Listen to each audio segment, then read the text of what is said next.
Bonjour, bonjour bien-aimé. Notre Dieu est bon, il est redoutable, il est merveilleux. Alléluia, dans sa présence, il nous fait du bien. Il nous fait du bien, bien-aimé, de pouvoir ouvrir les Saintes Écritures. Il nous fait du bien de pouvoir écouter sa parole. Il nous fait du bien de pouvoir écouter les Saint-Esprits. Nous allons prier. Éternel Dieu notre Père, nous te louons pour ton amour qui est au-dessus de tout. Béni soit ton nom qui est grand, qui est redoutable. Béni soit ton nom qui est au-dessus de tout autre nom. Merci Seigneur pour ces instants que tu nous accordes. Nous te louons Père parce que nous ne méritons rien. Tout n'est que grâce et pure grâce. Merci Seigneur pour tes bontés que tu renouvelles tous les matins. Éternel Dieu de gloire, nous dormons, nous nous réveillons. Ce n'est pas par habitude, ce n'est pas par nos efforts, mais c'est par ta grâce. C'est par ta grâce Seigneur Dieu de gloire que nous avons la soif de ta parole dans nos cœurs. C'est par ta grâce éternelle parce que tu nous as accordé la grâce de saisir la grâce que tu nous as donnée éternelle. Que l'honneur et la gloire montent à toi. Merci pour le Saint-Esprit qui est à l'œuvre et le Saint-Esprit qui nous révèle les choses cachées. À toi l'honneur, à toi la gloire. Dans le nom puissant de Jésus-Christ, nous avons prié. Amen. Amen, amen, amen. Que Dieu vous bénisse. Bien-aimés, nous allons lire aujourd'hui, c'est la lecture du 15, 1 Samuel chapitre 5, 1 Samuel, pardon, chapitre 6. Nous allons lire Jérémie 43, Jérémie 43. Nous allons lire Romains 5 et nous allons lire les psaumes 34, de 1 à 10 et les proverbes 21, verset 13. Amen, amen, amen. Notre Dieu est bon. Alléluia, alléluia, notre Dieu est merveilleux. Nous commençons par 1 Samuel au chapitre 5. 1 Samuel chapitre 5, la Bible nous dit, « Les Philistins prirent l'arche de Dieu et ils la transportèrent de Ben-Ezer à Asdod. Après s'être emparés de l'arche de Dieu, les Philistins la firent entrer dans la maison de Dagon et la placèrent à côté de Dagon. Le lendemain, les Asdodiens qui s'étaient levés de bon matin, trouvèrent Dagon étendu la face contre terre devant l'arche de l'Éternel. Ils prirent Dagon et le remirent à sa place. Jésus-Christ est Dieu. Alléluia. Le lendemain encore, s'étant levés de bon matin, ils trouvèrent Dagon étendu la face contre terre devant l'arche de l'Éternel. La tête de Dagon et ses deux mains étaient abattues sur les seuils et il ne lui restait que les troncs. Notre Dieu est incomparable. Alléluia. C'est pourquoi jusqu'à ces jours, les prêtres de Dagon et tous ceux qui entrent dans la maison de Dagon à Asdod ne marchent point sur le seuil. La main de l'Éternel s'appesantit sur les Asdodiens et il mit la désolation parmi eux. Il les frappa d'hémorroïdes à Asdod et dans son territoire.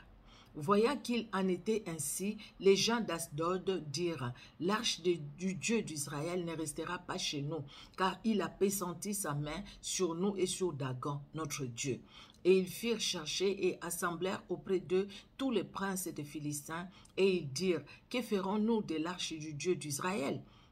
Les princes répondirent que l'on transporte à Gad l'arche du Dieu d'Israël, et l'on y transporta l'arche du Dieu d'Israël.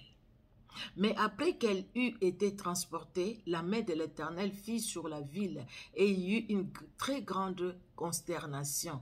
Il frappa les gens de la ville, depuis les petits jusqu'aux grands, et ils eurent une éruption d'hémorroïdes.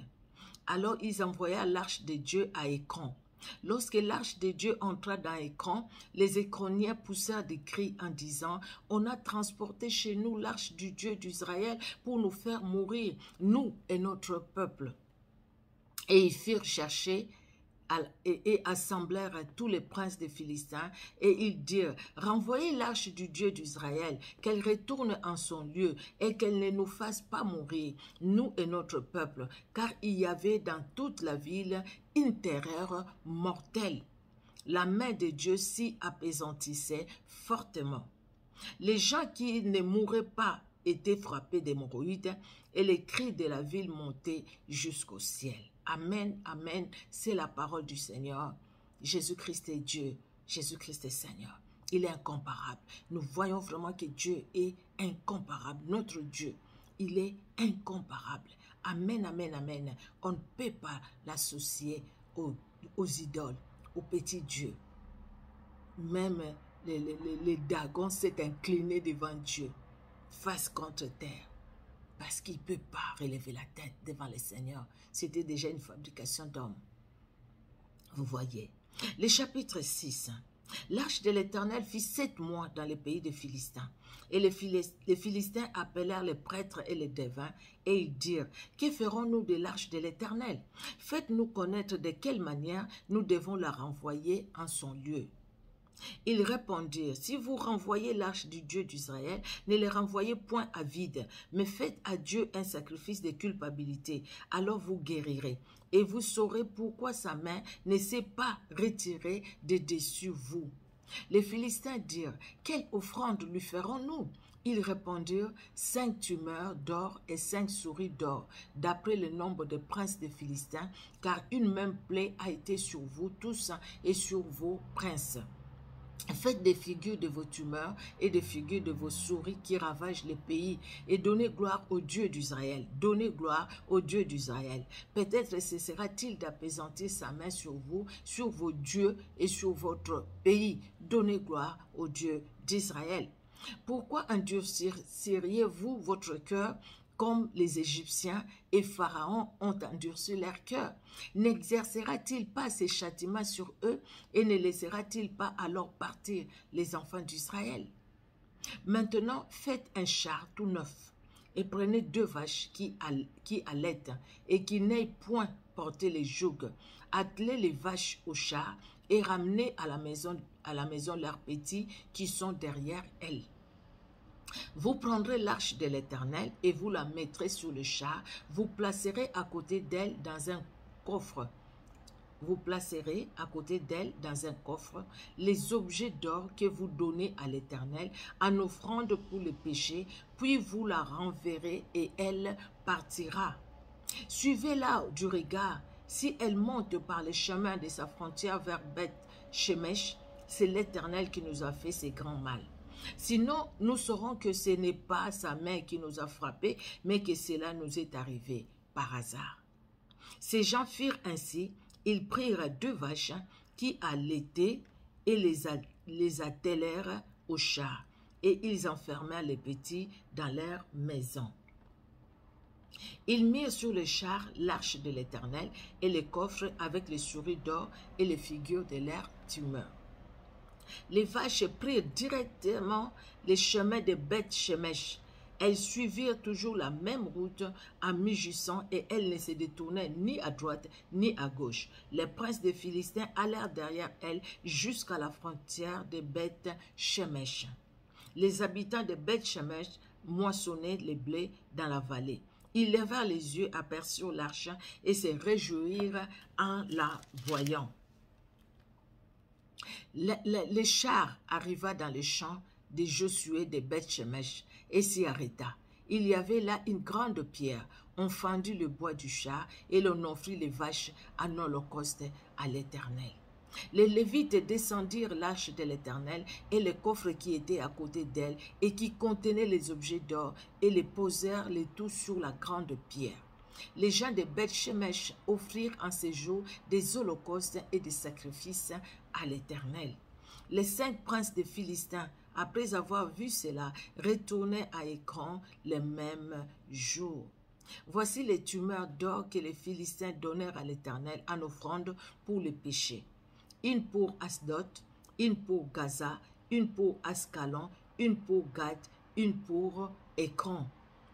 Il y avait aussi des souris d'or selon le nombre de toutes les villes des Philistins appartenant aux 5 chefs, tant les villes fortifiées que de villages sans murailles. C'est ce qu'atteste la grande pierre sur laquelle on déposa l'arche de l'Éternel et qui est encore aujourd'hui dans le champ de Josué de Beth-Shemesh. L'Éternel frappa les gens de Beth-Shemesh lorsqu'ils regardèrent l'arche de l'Éternel. Il frappa 50 000, 70 hommes parmi les peuples, et le peuple fit dans la désolation, parce que l'Éternel l'avait frappé d'une grande plaie. Les gens de Beth-Shemesh dirent, « Qui peut subsister en présence de l'Éternel, de ses dieux saints? Et vers qui l'arche doit-elle monter en s'éloignant de nous? » Ils envoyèrent des messagers aux habitants de Kiriath Jarim pour leur dire, les Philistins ont ramené l'arche de l'Éternel. Descendez et faites-la monter vers vous. Qui peut, les gens de Beth-Shemesh dirent, qui peut subsister en présence de l'Éternel, de ses dieux saints, et vers qui l'arche de l'Éternel doit-il monter en s'éloignant de nous? Amen, amen. C'est la parole de l'Éternel, ce n'est pas la parole d'un homme. Et Dieu n'a pas changé. Nous allons aller, bien-aimés, dans le livre de Jérémie. Jérémie chapitre 43. Jérémie chapitre 43. Nous lisons au nom puissant de Jésus-Christ de Nazareth. Lorsque Jérémie eut achevé de dire à tout le peuple toutes les paroles de l'Éternel, leur Dieu, toutes ces paroles que l'Éternel, leur Dieu, l'avait chargé de leur dire, Azaria, fils d'Osée, Jochanan, fils de Kariach, et tous ces hommes orgueilleux dirent à Jérémie, tu dis un mensonge. L'Éternel, notre Dieu, ne t'a point chargé de nous dire, n'allez pas en Égypte pour y demeurer. Mais c'est Baruch, fils de Nérija, qui t'excite contre nous, afin de nous livrer entre les mains des Chaldéens, pour qu'ils nous fassent mourir et nous amènent captifs à Babylone. Jochanan, fils de Karech, tous les chefs des troupes et tout le peuple n'obéirent point à la voix de l'Éternel, qui leur ordonnait de rester dans le pays de Juda. Et Jochanan, fils de Kariach, et tous les chefs de troupes prirent tous les restes de Juda, qui, après avoir été dispersés parmi toutes les nations, étaient revenus pour habiter les pays de Juda.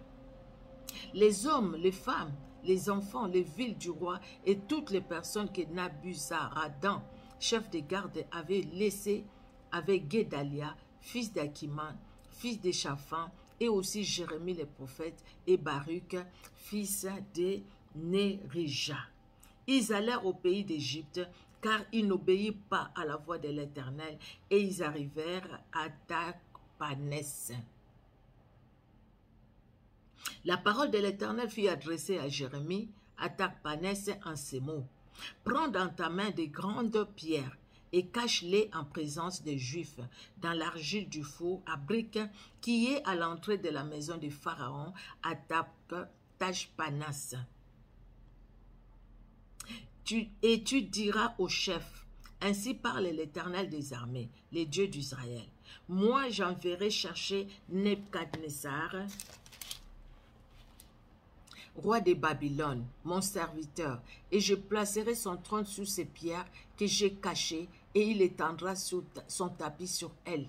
Il viendra et il frappera les pays d'Égypte, à la mort ceux qui sont pour la mort, à la captivité ceux qui sont pour la captivité, à l'épée ceux qui sont pour l'épée. Je mettrai le feu aux maisons de Dieu de l'Égypte, Nebuchadnezzar le brûlera.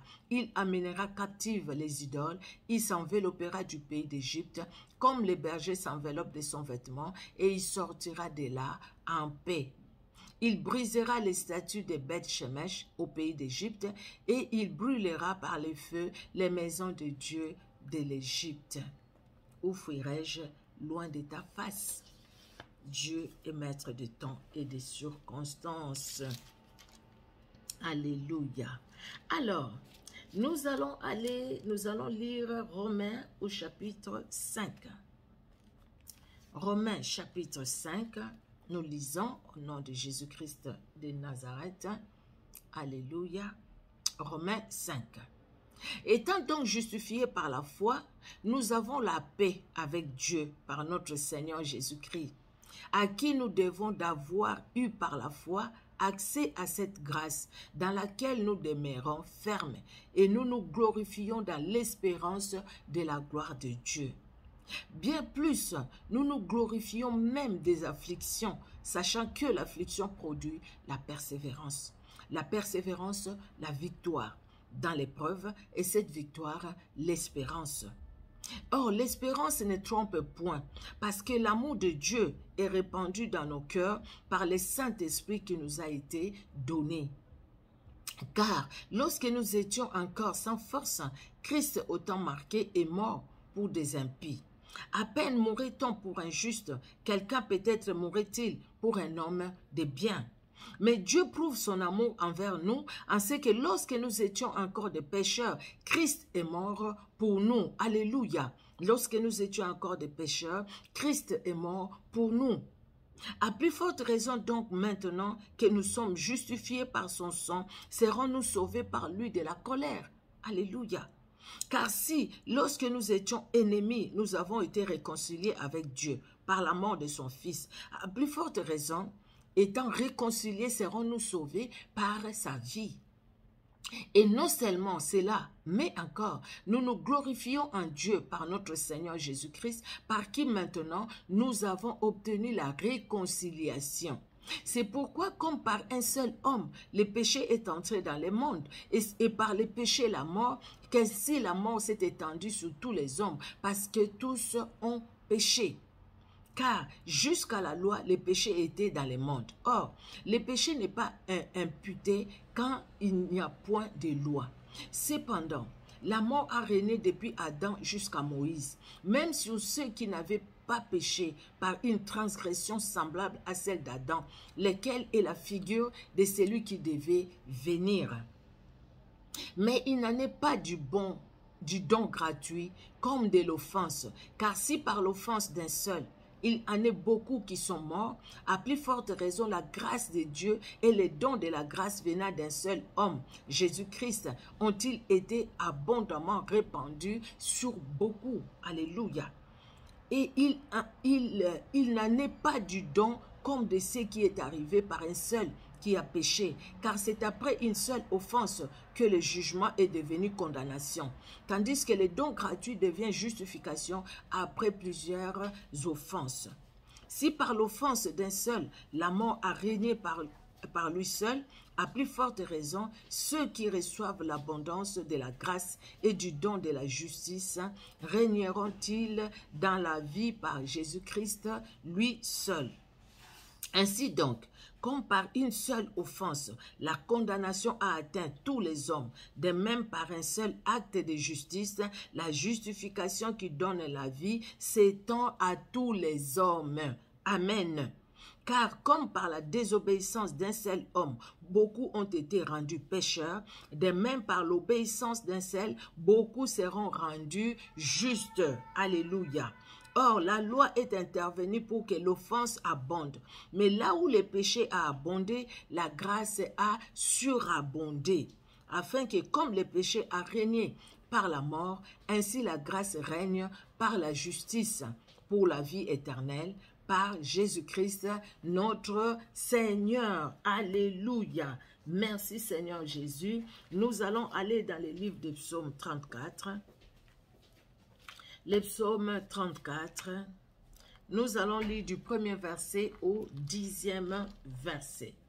Les psaumes 34, du premier verset au 10e verset. De David, lorsqu'il contrefit l'insensé en présence d'Abimelech et qu'il s'en alla chassé par lui.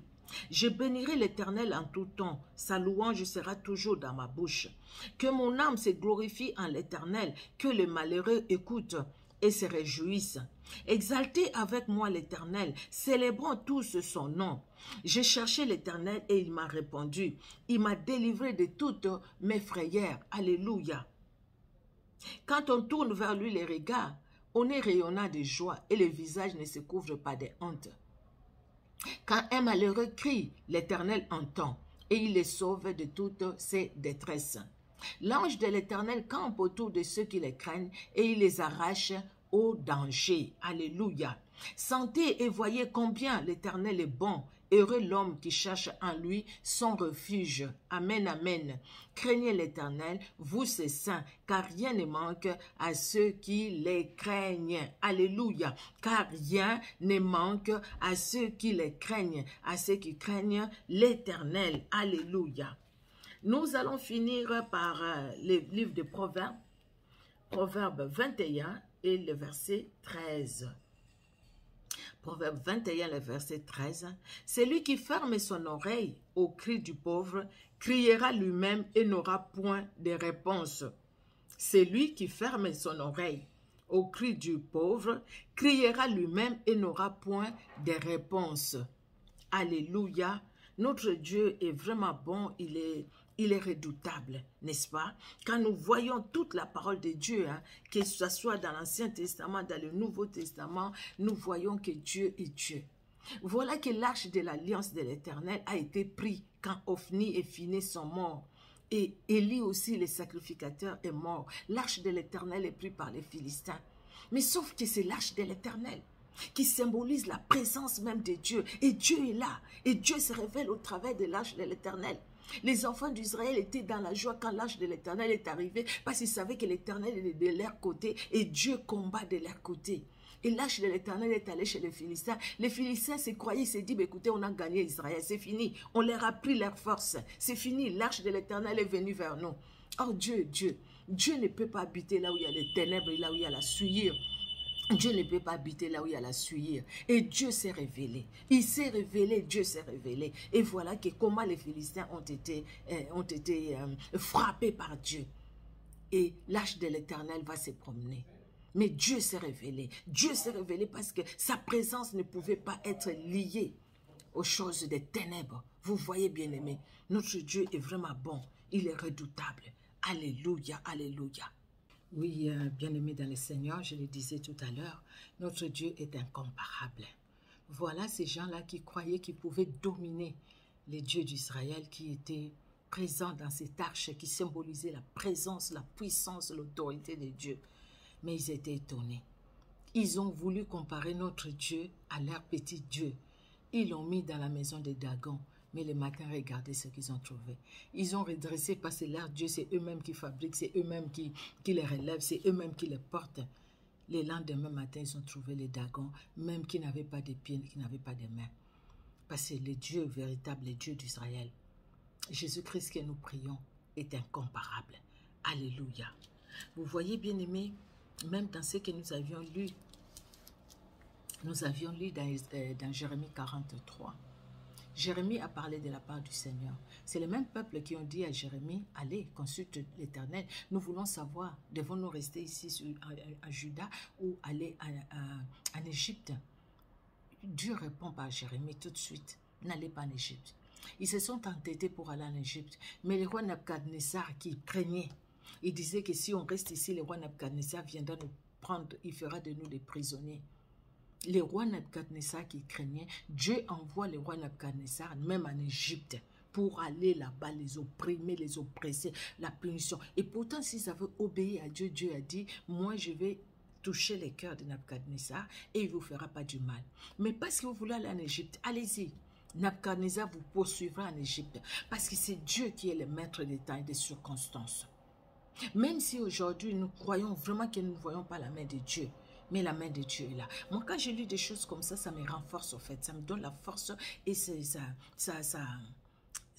me donne de la joie et en même temps l'assurance dans mon cœur de se dire, écoutez, gloire à Dieu parce que Dieu a permis que je puisse les connaître et je ne suis pas dans la main de n'importe qui. Je suis dans la main de celui qui a fait le ciel et la terre. La main qui tient la terre et le ciel et la terre. La main qui tient les cieux et la terre. C'est cette main-là qui te tient, c'est cette main-là qui nous tient, bien-aimés. Nous qui sommes chrétiens, nous qui croyons à l'éternel Dieu, notre roi. C'est vrai que Dieu est Dieu. Même quand Paul parle aux Romains, quand Paul parle, on voit la grâce que Dieu nous a accordée par Jésus-Christ. Jésus-Christ a tout accompli. Adam, oui, il a péché. Oui, par lui, le péché est venu dans le monde. Mais Jésus-Christ est venu, lui, le juste, nous justifier. Et par lui, nous sommes justifiés. Par son sang, nous sommes justifiés. Par l'œuvre de la croix, nous sommes justifiés. Alors, pourquoi ne pas croire à ces dieux-là? C'est ce que la Bible nous dit, bien-aimés. Notre Dieu est vraiment bon. Et dans le psaume 34, vous voyez, c'est vraiment un beau psaume. De toute façon, toute la parole de Dieu, elle est vraiment bonne. Elle est bonne. Les psalmistes, malgré les moments difficiles qu'il traversait, mais il dit à son âme, je bénirai l'Éternel en tout temps. Et sa louange sera toujours dans ma bouche. Donc, quel que soit ce que vous pouvez me faire, quelles que soient les attaques, mais moi, je louerai l'Éternel en tout temps. Je le bénirai, je glorifierai son saint nom, parce qu'il est tout pour moi. Sans lui, je suis rien. C'est lui qui est tout pour moi. Alléluia, alléluia, alléluia. Vous voyez, quand le psalmiste dit, sentez et voyez combien l'Éternel est bon, heureux l'homme qui cherche en lui son refuge. Heureux l'homme qui ne cherche pas son refuge dans les hommes, qui ne cherche pas son refuge dans la richesse, qui ne cherche pas son refuge dans ce qu'il a, qui ne cherche pas son refuge dans ses connaissances, mais heureux l'homme qui cherche son refuge en l'Éternel. Si tu cherches ton refuge dans tes connaissances, dans ce que tu as, dans ton intelligence, dans ton argent, ça périra. Tout ça, ça périra. Ton intelligence peut finir, ton argent va finir et tout ça. Les hommes sur qui tu comptes, ces hommes-là peuvent mourir ou ces hommes-là peuvent manquer, tomber dans la pauvreté et qui étaient riches, peut-être tomber dans la pauvreté. Même s'ils sont ministres aujourd'hui, mais qui te dit que demain, après-demain, ils seront toujours ministres. Mais Jésus-Christ reste le même. Hier, aujourd'hui, éternellement, il reste le même. C'est pourquoi le psalmiste dit, voyez combien. Et sentez et voyez combien l'Éternel est bon. Heureux l'homme qui cherche en lui son refuge. Pour sentir que l'Éternel est bon, il faut s'approcher de lui. Il faut vivre avec lui. Il faut entrer dans sa présence, comme Asaph l'a fait, pour voir ses merveilles, pour contempler ses merveilles. Alléluia, alléluia. Craignez l'Éternel, vous ses saints, car rien ne manque à ceux qui les craignent. Ceux qui tournent les regards vers lui, ils sont rayonnants de joie et leur visage ne se couvre pas de honte. Et le psaume 34, le verset 6, dans d'autres versions, même c'est le verset 5, le verset 6. Le psalmiste dit, j'ai cherché l'Éternel et il m'a répondu. Il m'a délivré de toutes mes frayeurs. Alléluia. Comment ne pas faire confiance à ces grands dieux, à ces puissants dieux? Que Dieu, dans son amour, vous bénisse, bien-aimés. Vous qui nous suivez sur Facebook, vous qui nous suivez sur YouTube, que Dieu vous bénisse parce qu'il est bon. Alléluia, nous allons prier. Merci Seigneur, Dieu de gloire. Merci Seigneur. C'est vraiment une très bonne chose que de placer notre confiance en toi. Parce que toi, tu es celui qui ne change pas. Tu es celui qui était, qui est, qui sera. Et tu es éternel. Tu es celui qui a toute la puissance. Tu es omniprésent, omniscient, omnipotent. Rien n'échappe à ta connaissance. Et rien, Seigneur, n'est trop difficile pour toi. Rien n'est même difficile pour toi. Éternel, là où les hommes, nous trouvons que c'est impossible. Éternel, la Bible nous dit que rien n'est impossible à Dieu. C'est Jésus-Christ toi-même qui l'a dit. Rien n'est impossible à Dieu. Tu as toute la solution entre tes mains. Que l'honneur et la gloire montent à toi. Toi le véritable Dieu. Toi le véritable Dieu. Sois loué Seigneur, sois glorifié éternel. Car tu es le même hier, aujourd'hui, éternellement. Merci Seigneur Dieu de gloire de bénir ces moments de lecture biblique. Tous les jours Seigneur dans ta présence, bénis ces moments de lecture biblique. Que ce soit moi qui les fais cette lecture ou les autres bien-aimés qui les font aussi Seigneur Dieu de gloire. Bénis ces temps de lecture biblique. Dans le nom puissant de Jésus-Christ que nous avons prié. Amen. Amen, amen, amen. Que Dieu vous bénisse. Soyez bénis. Au revoir bien-aimés.